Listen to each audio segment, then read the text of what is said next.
Welcome to the Slop Temple. We pray this video helps. In this video, I will show how to attach a Vega trimmer head. Start by removing the spark plug lead and stabilizing the trimmer on a flat surface, then collect the adapter, locking nut, and replacement head. Inspect threads and clean debris before alignment. Thread the adapter by hand to avoid cross-threading, then tighten with the correct wrench.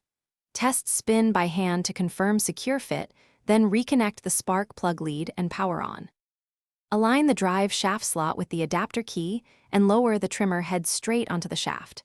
Hand thread the adapter nut clockwise until snug, watching for odd resistance that signals misalignment.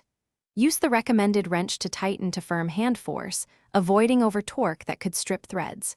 Recheck alignment and spin the head by hand to ensure smooth rotation. If wobble appears, loosen and realign before final tightening. Quick recommendation: if you enjoy Clear Tools guides, please subscribe and like this video to help more people find it.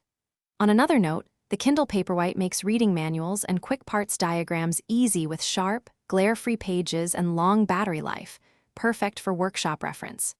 Check the description for the product link and other deals, then grab a coffee, enjoy it, and now let's get back to the video. After installation, reconnect the spark plug lead and move the trimmer to a clear area. Start the engine briefly and observe the head for wobble, unusual noise, or loose parts. If anything seems off, stop immediately and recheck the mounting, threads, and safety guard. Wear eye and hand protection during the first run and inspect the line feed mechanism. Regularly torque check the nut after initial use to maintain safe operation. Thanks for watching. Consider subscribing if we helped you.